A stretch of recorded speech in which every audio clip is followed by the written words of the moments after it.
And brought the brake booster up that would go on this car, and it's going to set out 4 inches from the firewall, and 4 inches is going to mean that it's going to sit here and come out 4 inches, which means that this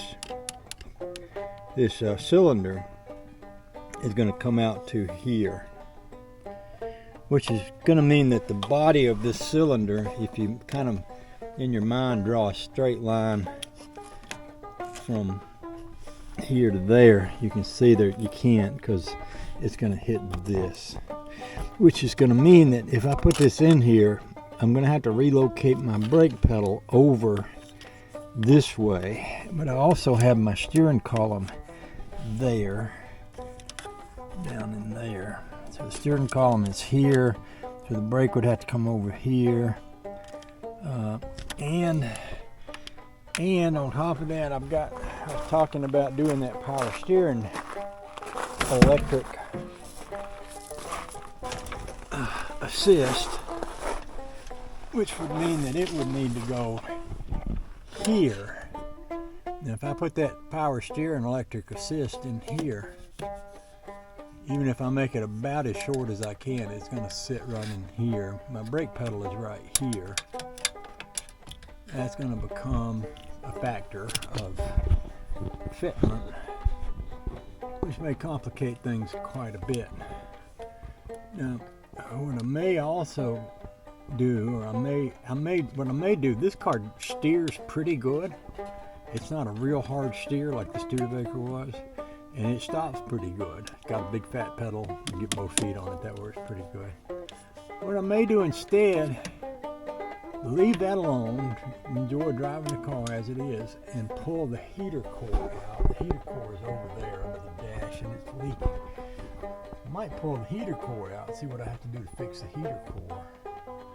Put it back in there once I get it fixed. And then go ahead and hook up my oil pressure gauge. I was talking earlier about leaving this unhooked till I figured out what I'm going to do here. But I might do those two things and just drive the car for a while and enjoy it. It's a nice car to drive, and I am enjoying it. And this is going to get into a bit of a task between the placement of the steering shaft and the assist and the brake. And this is my emergency brake, which technically it's still hooked up. I guess it works. I never use it, but still. So maybe that's what I'll do. And I also am thinking about changing this shifter. This is a kind of a no-name shifter. They used to make a lot of shifters, like I think Fenton made one, and I know Hurst did.